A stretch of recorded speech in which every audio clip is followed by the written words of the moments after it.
Have you ever heard of natural family planning being compared to contraception, or really just saying, I mean, it's the same thing as contraception, it's just a different method of it? A lot of us have heard that where we kind of say, well, both NFP and contraception can result in avoiding pregnancy. So, what would the difference be? Is there a difference? Well, this video today is I'm going to describe for you the differences between natural family planning and contraception and why that is so important to make that distinction. Well, if we have not yet met, my name is Haley. I work for an OBGYN clinic where I teach women and couples how to chart their cycles so they can either achieve or avoid pregnancy, and also just to manage their fertility. And so I teach this natural family planning, also known as fertility awareness-based methods. It's really a way of planning your family or managing your fertility, right? For any sort of reproductive disorders or hormonal imbalances that you may be experiencing, that can also be managed by charting your cycle. We can know so much about your cycle and about your hormones just by charting the different signs that your body is giving you to determine when you are fertile and when you are infertile throughout the cycle. Now, contraception, right, is for the purpose of avoiding pregnancy. Kind of by definition, contraception is anything that you do before, during, or after an active intercourse that would place a barrier to conception actually occurring. That's why it is called contraception, right? If we look at the etymology of that word, we're looking at contra, meaning against, and then seption, conception. So against conception. So just to give you just to start this video out with a bang, and the best explanation of the difference of NFP versus contraception that I have ever heard is this right here. Looking at the etymology of the word contraception, it is against conception. Now, kind of philosophically speaking, in order to be against something, that thing has to have the potential to be there, right? So contraception as an act that you do either before, during, or after to impede conception, the reason that it's impeding conception is because the act of intercourse is giving the possibility of conception. So contraception is doing something against conception. It is placing an intentional barrier of conception even occurring. Conception, however, for it to be a contraceptive, conception has to have the ability to occur. Okay, that's kind of like the prerequisite for a contraceptive. So intercourse has to be had in order to be against the conception, which would be a natural result of intercourse. I hope you're still following me from here. So why is NFP, natural family planning, fertility awareness, whatever you want to call it, why is that not contraceptive? Well, here's why. With NFP, you are abstaining during the woman's fertile window. So for a married couple who is using natural family planning in order to, let's say, avoid pregnancy, yes, this NFP, what they're using, can have the same end as contraception, meaning you can use both to avoid pregnancy. However, there is one very, very important and distinct difference, is that with fertility awareness or natural family planning, you are abstaining from intercourse during the fertile window. So we're looking for, when is a woman fertile? She is not fertile all the time. That's not in her design. Her cycle is designed to only be fertile for a small portion of her whole cycle, from day one of her period to day one of her next period. So when a couple is using natural family planning, they're pinpointing when that fertile window is and then abstaining from all acts of intercourse during that fertile window. And yes, this is for also the sake of avoiding a pregnancy. But the main difference here is that when you are abstaining from intercourse, right, you are not giving conception the ability to be a possibility. You're not giving conception the possibility to even occur, because conception cannot occur without intercourse. That's the natural way things go, right? So If you are not giving conception the ability or the possibility to even occur, nothing can be going against it because it's not even there in the first place. Again, I hope you're following me. So remember, with the contraceptive, you have to have the possibility of conception occurring in order to do something against it, in order to put a barrier on it, or in order to put an impediment to it, right? Whereas with abstinence, you're abstaining from intercourse. You're not having intercourse during that fertile window, which means you're not even giving conception the possibility to occur, which means you're not placing anything intentionally against it. Okay, so why does this matter? It's like, okay, well, who cares? One is contraceptive, one is not, but they're both can be used to avoid pregnancy. Why does this matter? Okay. Well, in a married relationship, when a married couple says those vows to each other, there's four main things that they say or that they promise and that they vow to each other publicly, right? These four main things hopefully in any marriage, this is what you're saying for your vows. I am Catholic, so in the Catholic Church, these are the vows that a couple would say at their wedding. But again, they're beautiful vows. And so I would hope that any couple is promising these four things. So there's four main things that we are promising, that we are vowing to do when a married couple or when a couple gets married. So those four things is that I am giving myself to you freely. This is the man to the woman to the man. I'm giving myself to you freely. No one's forcing me to be here, right? No one's coercing me to do this. I am marrying you freely. Then totally, I am giving myself to you totally. I'm giving my whole life to you and I am holding nothing back. Faithfully, I am not going to cheat on you. I'm not going to commit adultery. I am all yours and you are all mine. We are being faithful to each other. And then the last one is fruitfully. We are going to be open to children, right? Because the product of love should be that it is bursting forth life, right? It is bursting forth fruit. Love cannot be contained in itself. In the essence of love, it must grow, right? Whether that looks like actual biological children or adopted children, or maybe for a couple who's struggling with infertility, that fruitfulness looks different. And I recognize that and understand that totally. But in those vows, you are saying that I am giving myself to you fruitfully. I want our marriage and our love, I want growth from it. It should not stay stagnant, right? And so the natural way of that is children. But again, like I said, in different circumstances, that can mean different things. When a married couple has intercourse, when they come together, it is a renewal of their vows. And that is just such an amazing and beautiful thing, right? That when a married couple comes together, and this is every single act of intercourse after that couple gets married and they've said those vows to each other, every act is a renewal of those vows. Why? Because every act must be free. It's never forced. It's never coerced, right? It is a free choice to give myself to you in that way, and vice versa. It's total.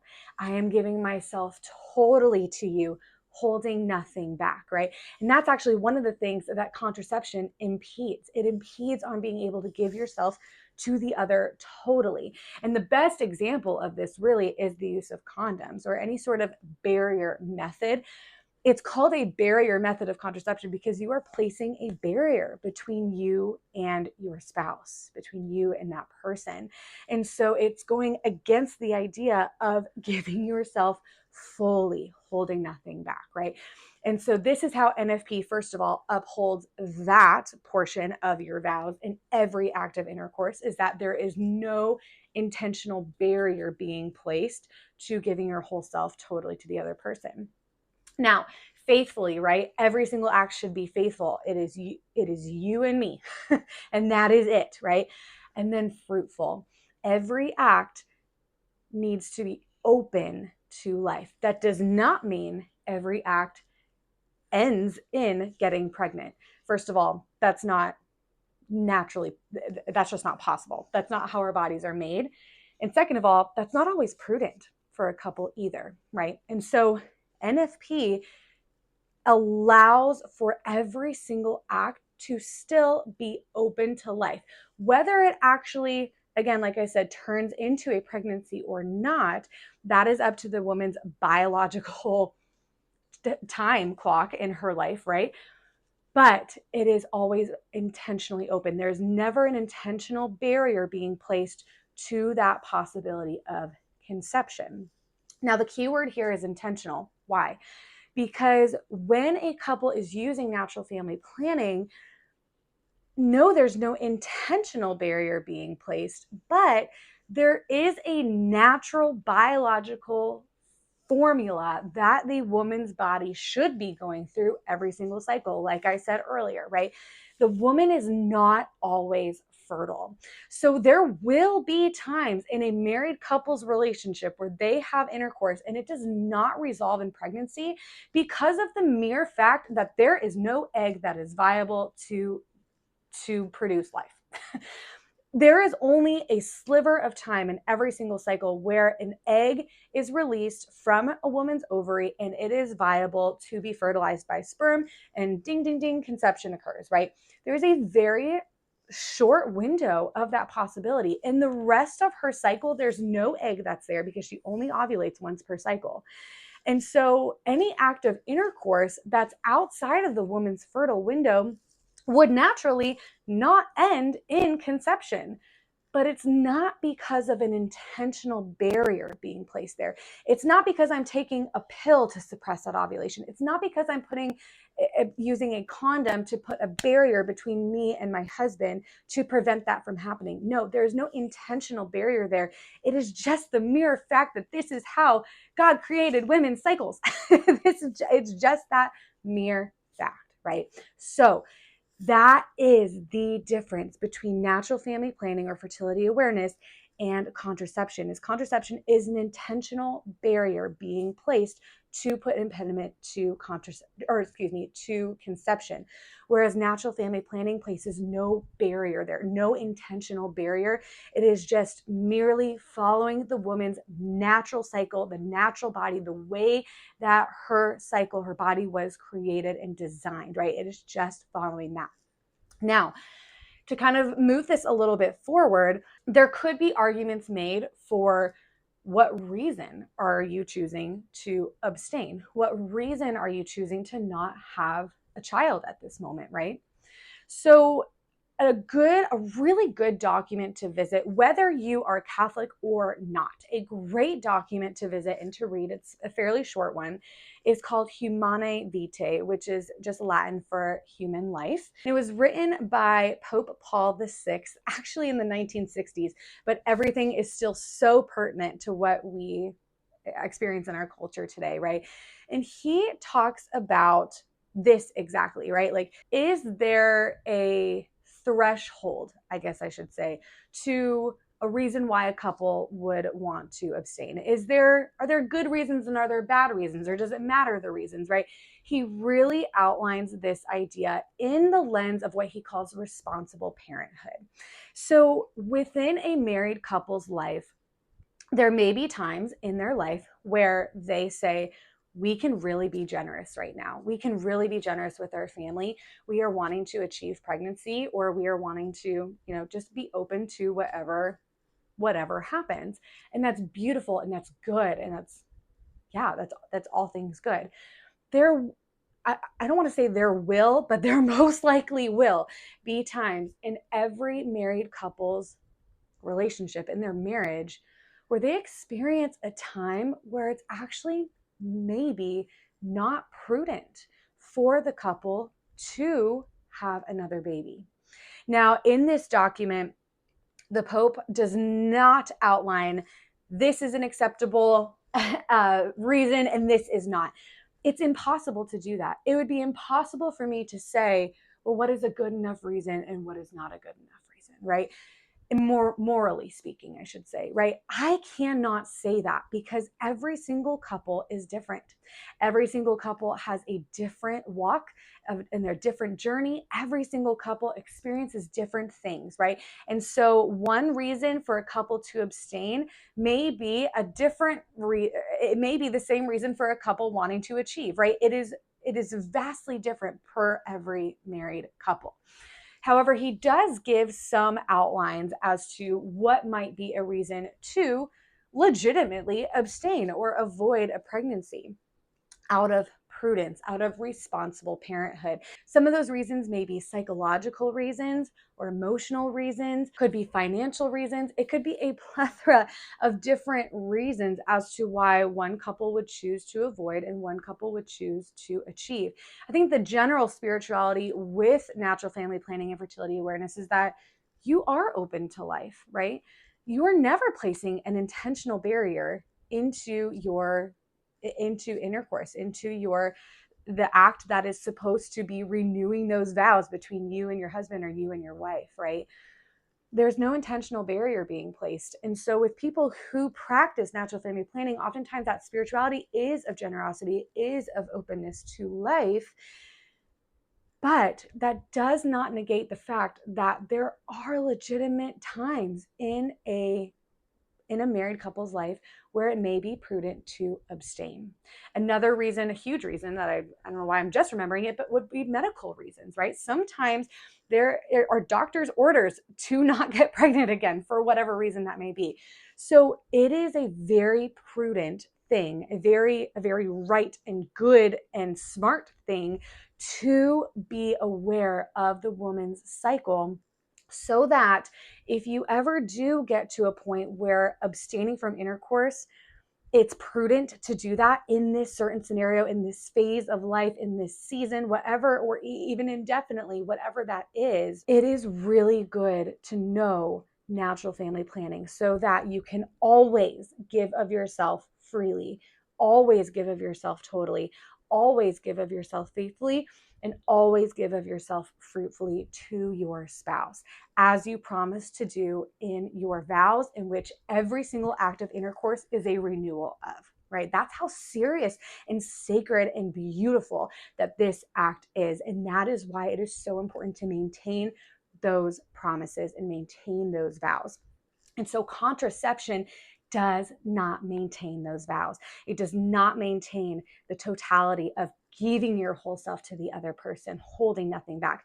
And it does not maintain the spirit of fruitfulness or the spirit of being open to life. Again, that does not mean that every single act of intercourse will result in pregnancy. And it also doesn't mean that you can't not abstain, that every act of intercourse has to have the purpose of conceiving a pregnancy. That's also not necessarily the case, because it's not even naturally the case. It wouldn't make sense to try to achieve that because the woman is not fertile all the time. So I know this video was more of a morality talk than anything else, but I've gotten questions on this already. And so I wanted to fairly address these questions. But then also, when we are talking about natural family planning or fertility awareness, there is a spiritual factor in it, right? Many people do just want something natural. They don't want to be placing synthetic hormones in their body. And that's great. That's awesome, right? But for couples that chart their cycles for the sake of family planning, I do believe there is a spirituality that really is deep within that. And so I think it's important to bring in the morality aspect of it, right? And just to understand, there are more reasons than just not wanting to put synthetic hormones in your body to use natural family planning. Now, if you've seen any other of my videos, you'll also know how adamant I am against putting synthetic hormones in your body and educating women about the dangers of that, right? That's like goal number one.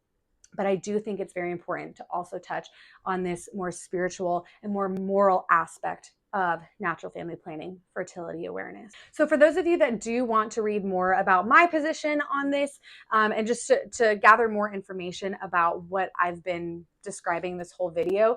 I will link that document, that church document down below, and you're welcome to read that. It's actually a fairly easy read as well. So it's one that you could sit and read in just one sitting. Maybe it takes about 20 to 30 minutes to read through it. You can also pick it apart just paragraph by paragraph as you have the time to. But I do believe that it's a really good source just to understand more of the spiritual or moral aspect to natural family planning and responsible parenthood, right?